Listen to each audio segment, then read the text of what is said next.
What is up, everybody? Welcome back into the RPG Fantasy Football Podcast.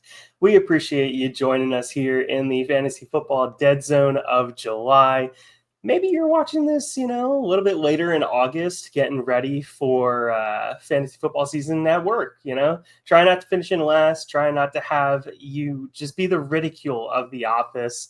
But we're here joined with Jake. Jake, I know you're not the ridicule of your office. No, my only goal if I'm playing in a home league is just don't come in last, because the person who comes in last never hears the end of it. You could have two teams finish with the same record, tied for last, and whoever is in ninth place never has to hear about it. It's always the guy in 10th. He hears it for an entire calendar year. Yep. Working in water and sanitary sewer, we actually have a poop little stress ball that we give the loser. So they have to have that on their desk for the rest of the year until the next draft comes around, just to remind them that they're poop at fantasy football. So one of my friends ran I think it was a 10K this weekend and sent me a picture of a guy who came in last in his work league. So he had to run the 10K in a full suit. Great punishment right there. All right, but we're here to talk about your work league. Hopefully this information is actionable and helps you to not lose your work league, and even better if you can win it. If you do and this information was helpful, let us know in the comments a year from now. We would greatly appreciate it, or 9 months or however long it's going to be. Let us know. Come back to this video. We appreciate it. So getting into the episode. We talked with the RPG team here, and we think generically the settings for a work league are going to be 1 quarterback, 2 running backs, 2 wide receivers, a tight end, 2 flex spots, a defense, a kicker, and 5 bench slots. It's most likely going to be PPR, which is points per reception. And it's most likely not going to be any tight end premium. So tight ends are going to be valued, just as if they were getting regular points. They're not going to get any kind of bonuses. You're going to have typical waivers. So that's always something to think about. Try and be more active than the rest of the guys in your work league. Usually that helps. Even if, you have that dead last waiver slot, you can still try. But we're here to talk about going wide receiver heavy. Jake, you probably love this way, don't you? I prefer this to going robust RB. That is for sure. I feel like the board opens up a lot cleaner if you have a ton of wide receivers early than if you have a ton of running backs early. And really, it just makes building your roster, in my opinion, so much easier. Okay. And great talk, great information there. But we're doing this to hopefully allow you to be more flexible during your draft. We're not saying that this is a strategy that you should just go in.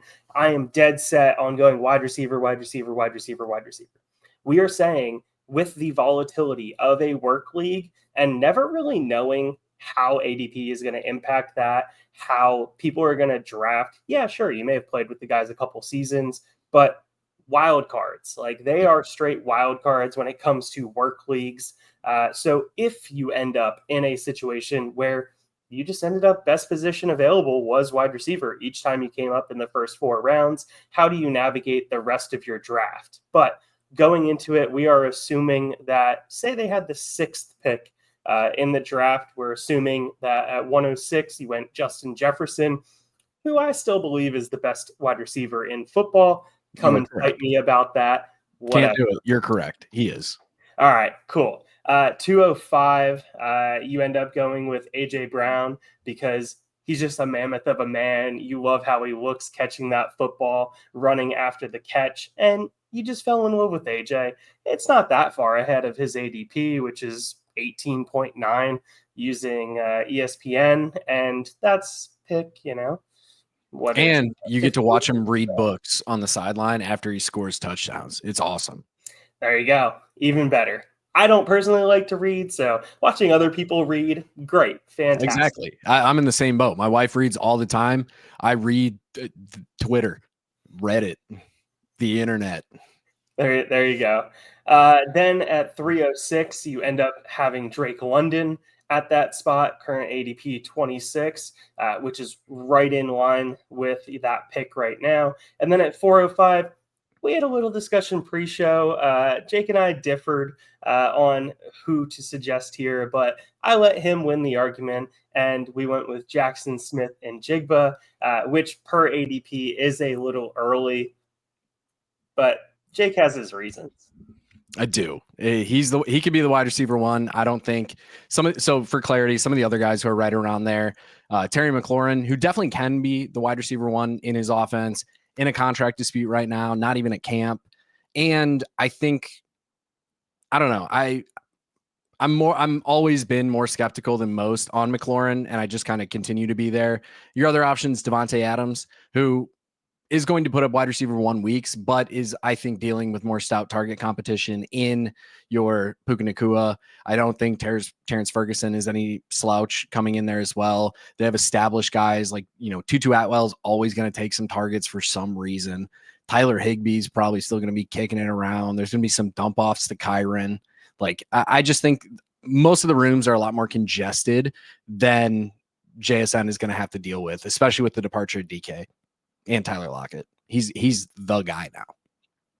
Yeah, always really good information to remember. But say the first 4 rounds ended up like that. All right, and now you're sitting here in the 5th round. You would be 5.06. So you would be talking about the 46th pick. ESPN ADP says that we would have, let's see here, we would have Mike Evans, we would have Marion Hampton, Sam Laporta, Marvin Harrison Jr., Garrett Wilson. You start getting a little bit further away from that, Rashee Rice. And that's a lot of wide receivers, but that's also a very juicy running back sitting right there. Yep. And the team doesn't have any running backs. So yep. I'm going running back here with really no questions asked. It's going to be Hampton or Connor. I like Chuba a lot. Chuba's a guy I'm going to hope to take when he falls past ADP. I'm not going to reach on him at all. So, if he were to fall to the next round, he's definitely a guy I'm interested in. But Hampton, just an absolutely phenomenal running back prospect going into a Jim Harbaugh offense who has consistently put together great running teams, whether that's been in college, whether that's been in the NFL. It can't really be beat. His competition is Najee, who I don't think is a slouch, and I actually think is a value at current ADP, but just the competition's so limited there. And then James Conner, a guy who just shows up, plays football, scores his points every single week, every single year. And we keep fading him, and it makes no sense because the dude keeps putting up good year after good year. I'm taking one of those guys. Hampton probably would be my preferred option here just because I feel comfortable with the floor of my wide receiver room. So I want a little bit more upside. But if you switch some of these guys out and say you went with the Terry McLaurin, or instead of like an AJ Brown, you went with a Nico Collins at that pick, guys who are a little bit more volatile, I might lean Connor here just to give me that safer floor. If you've watched this video, or if you've, checked out the Robust RB video that we've also put out, you'll see that's kind of a trend for me. I want to offset some of my risk. I want high floor guys and high ceiling guys. I don't want to be too committed one way or another. So based off of the wide receivers that I have in this scenario, I'm going with Hampton because I can afford to take a shot on a little bit more of that upside. Yeah, 100%. Totally understand that. If I get lucky enough that, an Alvin Kamara falls, that'd be awesome. It looks like his ADP is 44.3. Love that pass catching upside with a rookie quarterback and with the wide receivers, hopefully staying healthy, definitely getting healthy, hopefully staying healthy, being able to stretch the field down there in New Orleans. Could be a fun season for a bunch of dump offs to Alvin Kamara. But love Amarian Hampton and the offensive line, the scheme that is there, especially with Najee, and the questionableness of the injury that occurred with him, with the eye injury. Obviously, that is something to monitor and will drastically impact Hampton's ADP as we get closer to the season. For what it's worth, it does sound like it was a very superficial injury. And this also sounds like this wasn't a situation where he was like being an idiot and holding fireworks next to his head or anything like that. It seems like there was, an accident that happened at a fireworks show. Him as well as others were impacted by this. We're not talking a JPJ situation where for JPJ, he did blow a few fingers off. We're not talking about that with Najee, at least. So it seems like he'll be fine, but even if he's there, this feels like a situation where you're just going to watch both of these guys carry the ball, and it's going to be very clear who should be the guy carrying the ball more.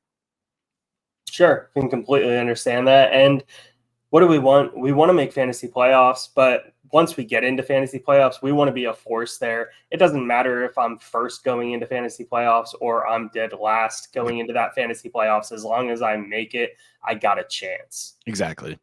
Yeah, and that's the other thing to know with work leagues too, is like a lot of work leagues, even in 10-team leagues, like 6 teams are making the playoffs. Most leagues aren't doing just like 4 teams in there. So if you can get yourself in the top 6, like you can bring it home.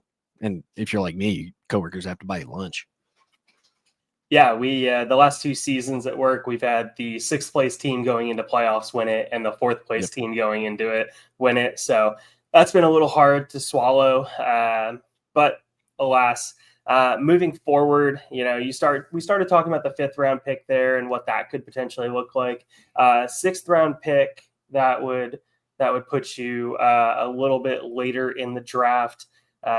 Looking at maybe a David Montgomery, a TJ Hawkinson, Travis Kelce, RJ Harvey might be a little bit of a reach at that point, but he's 57th in the ranks, and they're saying his average pick is 66 right now. So you really start to hit that big gap in where ADP and rankings really end up going. Yep. The rankings is really just that number, whereas ADP is generically telling you, hey, there's a big drop off, a big gap in between players here. So how are you looking at trying to get through that 6th round there? Yeah, looking at this board, unlike we talked about in the running back video, I'm fine taking another wide receiver in 5 wide receiver builds, just because I think a lot more goes into playing the matchups once it comes past kind of really for these wide receivers. Jefferson and AJB are probably going to be in there every week. London and JSN, it's going to be playing the matchups a little bit. And I just don't love the running backs here. If I was going to go running back here, because I took more of an upside swing with Hampton in the previous pick, I would probably go Montgomery here just to give me a little bit of a safer floor, even though we don't quite know what that offense is going to look like. But knowing that I could get a Zay Flowers here, knowing that I could get, Devonta Smith, assume in a build where I didn't already have AJB. I've done that a few times. I don't recommend it. You hate every play that you watch ever because it's never the guy you want it to be. But looking at the tight ends here, Hawk and Kelce, both guys I like, not a spot where I'm going to take them. Not loving, quarterback here, quarterbacks at this ADP, in this range anyway. You're kind of looking at like Baker, Bo Nix. I'd rather wait a little bit for some other guys. I'm probably I'm going David Montgomery or Zay Flowers here. And it's really going to depend on kind of what the remainder of this league looks like. Like if I'm looking at my other teams in the league, I may try and play spoiler a little bit and take that 5th wide receiver if I'm noticing a lot of teams with really weak wide receiver rooms. If I'm not, and I notice that running backs are starting to come off the board more quickly, I want to continue to shore up that position. And David Montgomery is a guy who just, again, consistently underrated, consistently put up points, a lot in that James Conner mold. He's the guy that I'm going to take there, knowing that I have a comfortable like 12 points in my running back 2 spot every week. Yeah, love it. Love to hear it. If you start talking the rest of the draft and how that build out continues to look, thinking 706, which puts you at the 66th pick, which should, in theory, put you somewhere in the Judkins range, the Aaron Jones range, the David Njoku if you want to take a tight end, Mark Andrews if you want to just go hope for a tight end touchdown. If you want to take a chance on a quarterback at that point, Baker Mayfield, Bo Nix would be in that range. I personally would still be waiting on quarterback if this is my build as well. But it brings a lot of questions on running back at that point, which I'm looking at the board right now and just kind of realizing this as we're sitting here. I love Aaron Jones because I love that Minnesota Vikings offense. Yep. But I'm also higher on him than most people are. So I would probably be taking Aaron Jones at that pick. Definitely would be ahead of ADP rank-wise, probably right on par rank-wise with where he would be going. Yeah, this is definitely the spot in the draft where ADP starts to matter a lot less for me, and I start taking the guys that I'm more confident in. And like you mentioned, we only have a couple more running backs that we really get to, and then everything else starts to feel really gross. So I'm almost 100% going running back here, but this is where I'm reaching, and I'm taking Caleb Johnson here. I'm locking it in, getting the running back one in a Pittsburgh Arthur Smith offense. Say what you want about it.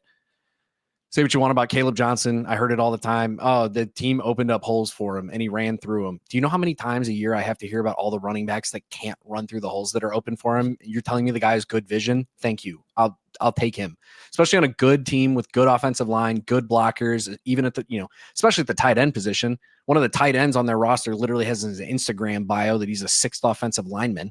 He just happens to be 6'8", 280 pounds of muscle. Like the team can block, the team can run. We've seen Arthur Smith produce solid running offenses in multiple spots.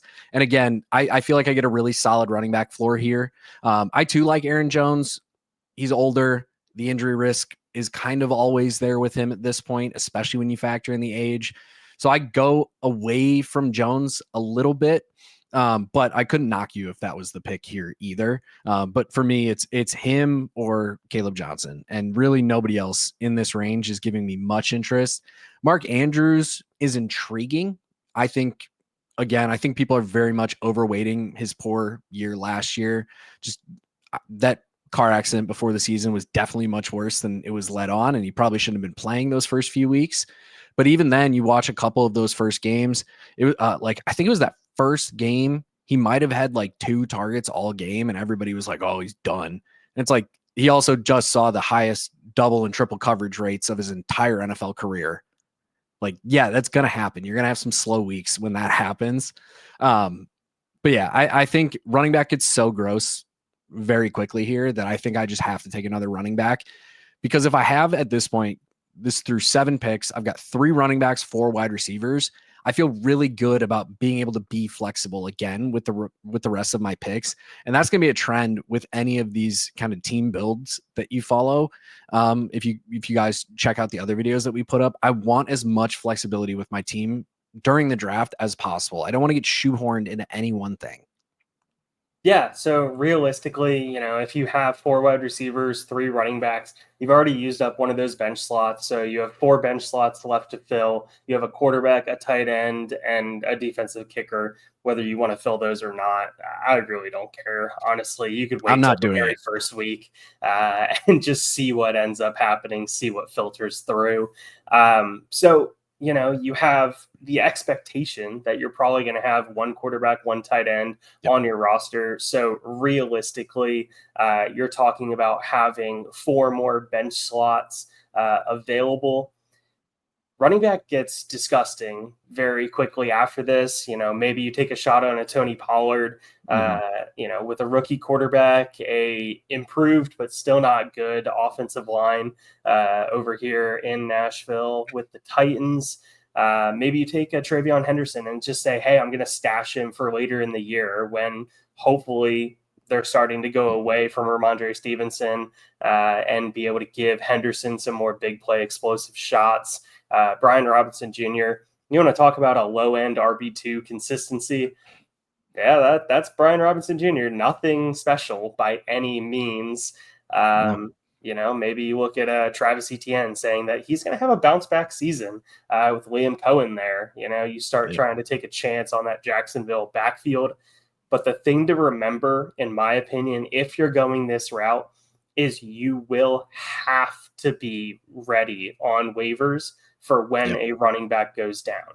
you need to take advantage of that. You need to stay active in the league. You need to watch on Sundays of who went out in the games, who potentially will not be returning for multiple weeks. And you need to be able to capitalize on being able to go get those backup running backs in these high running volume offenses. Yeah. And that's why after I get that third running back, I may not take another one because, like you mentioned, it gets so gross. So say I take Caleb Johnson off the board, my next pick comes around, all of Aaron Jones, Pacheco, Pollard are gone. So we have Travion Henderson, who I might consider taking just because I love the upside. He wasn't the best running back prospect in the class. He was my personal favorite running back prospect in the class. But after that, it's Javonte, Brian Robinson, Cam Scattaboo, Jalen Warren, Ramondre, Tracy. Like it's a bunch of guys in split roles and split backfields. There's already a ton of question marks. And just knowing that I can get other more talented players at those spots, I'm just going to play the waiver wire for backups or guys who take a role out of nowhere. Like trying to just draft a running back at this point to draft a running back is just going to shoehorn my team more because I'm going to pass on good players. I'm going to not take a tight end when I probably should because I'm like, oh, there's still, running backs that I don't totally hate on the board. And then I'm going to end up with like Cole Kmet as my tight end, and I'm going to hate it. As a Bears fan, that hurts to say. He's underrated, had a better age 24 and age 25 season than Dalton Kincaid, and I'll never let anybody forget it. But like, you're going to shoehorn your team into a bad spot if you force adding running backs at this point. Like I talked about in the running back video, I'm forcing wide receivers onto my team, but there's good wide receivers left still on the board. You don't really get that with the running back position, especially when tight ends are coming off the board. You start getting to the point where, if you haven't taken one at this point, Evan Ingram, if he falls, or even at current aggregate ADP on Fantasy Pros, he's 92nd overall coming off the board. I'm taking Ingram at that ADP all day, every day. You continue on down. You can get Njoku. You can take a Jonnu in the Pittsburgh offense this year. You can, go for Zach Ertz, who I think is a value at the tight end position after coming off a really good year. Like, I know that I can get tight ends. If I'm looking at quarterback, as we talked about on a previous episode, kind of, some of those late round quarterbacks that we like, we're starting to get into the ADP range of a Kyler, a Justin Fields, a Caleb Williams, a Dak, a Herbert. Like, there's so many good quarterbacks still on the board. If I'm shoehorning myself into running back at this point, I'm just hamstringing my team. And as somebody who's torn a lot of hamstrings, it's not fun. No, that is a long recovery. It does not feel good, especially going upstairs, trying to drive off of those legs. But we start looking at quarterbacks, honestly, if I'm going a little bit lighter, knowing that I'm going to be trying to play that running back waiver type of game, knowing that I already have wide receiver pretty set, that might be a situation where I consider taking either two quarterbacks or two tight ends. Definitely not two of both. Yep. But I would consider taking two. Say something lines up where you end up getting a Justin Fields and a Dak Prescott. Yeah. Or okay, you can even let the ADP split even farther and go, Justin Fields and a CJ Stroud, coming off the board almost 30 picks later right now. Yeah. I like that idea a lot, just because, like you said, wide receiver is good. You've got enough running backs that you feel comfortable. You can use a roster spot on that extra quarterback, knowing Justin Fields has that rushing upside, but we don't know what that passing offense is going to look like. Whereas we know that Dak's probably going to throw the ball 600 times. And honestly, if either quarterback flops super early in the season, you get through week 3 and you're like, hey, one of these quarterbacks is just absolutely horrendous. They don't look good. They don't look like they used to be. Then there you go. Yeah, there's your drop candidate for who you're going to pick up a running back. Yeah. And you got to remember, if your league isn't forcing you to draft kicker or defense, I'm fine in those situations taking on an extra quarterback or taking on an extra tight end, because I can drop either of those guys that I'm not going to use week 1 to pick up a defense and a kicker. Or if a wide receiver that's on my bench or running back, tight end on my bench gets hurt, gone, bye, get out. There's my defense or my kicker now. Like it just makes it so much easier to build your team. And you know, I like this build personally more than the running back build that we did. Both are viable, don't get me wrong, Sure. but I think both of them kind of show you the limitations you put yourself in when you go too heavy at one position too early. Yeah, I mean, if you shoehorn yourself into a specific strategy, be weary. You know, ADP may not run your way. Who gets picked where may not run your way. Trying to be flexible, which is the whole reason we're putting these videos out, to understand, hey, you know, if I'm just looking at best player and I end up with 4 wide receivers, or previous videos 4 running backs, or if I end up with a tight end early or a quarterback early, you know, what does that do to the rest of my draft? How should I be thinking about that? That is the whole reason we are putting these videos out, to help you to understand how to adjust on the fly when you get in a situation that you weren't really prepared for. You know, because most people were probably going to tell you in their first 4 rounds, they probably want to walk away with two running backs and 2 wide receivers. They probably don't want to be going super heavy on any position. Yeah, and it just kind of stresses the importance of going best player available, but recognizing that best player available might mean best player for your team in some situations. Like, you get to the point where you've taken, you know, go to this video, you're sitting there and you're looking at Justin Jefferson and AJ Brown, and you go, okay, I'm probably okay at wide receiver. So when that pick is coming back to me, you know, at pick 25, I'm looking at a Kyron, or I'm looking at a Brees Hall, or I'm looking at a Jaden Daniels if I want to go early court. Like, it just, recognizing that you have a strength at a position doesn't always mean make the strength stronger. It means balance your team out so that every part of your team can be a strength. Yeah. And like we said before, if you're going to go this way, very much pay attention to your waiver wire. Look, Yep. work leagues are work leagues, and you'll see somebody get dropped that you're like, why is Why? this guy dropped? Like, why is he a free agent?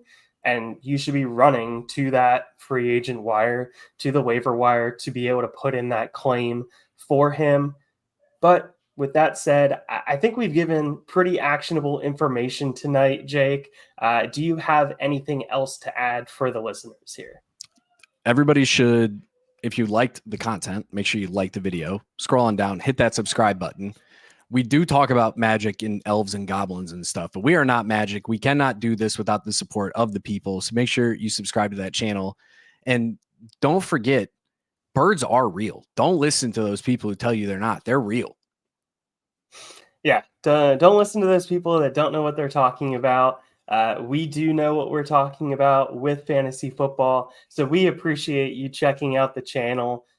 Like Jake said, please subscribe. We're working our way to 1,000. 1,000 is the next milestone for us on subscribers, so we really appreciate the support. And with that, hopefully you guys win your fantasy football work league. You don't come in last, so you don't end up with the poop trophy or the poop stress ball in my case. Or running a marathon in a suit coat. Or running a marathon in a suit coat, which I would be dripping sweat in. But I would die. With that, everybody, have a good night. We appreciate you. Thanks for listening to another episode of the Fantasy Football RPG Podcast. If you made it this far, be sure to like and subscribe. If you want to check out written content, head over to lastwordonsports.com. Don't let the goblins get you.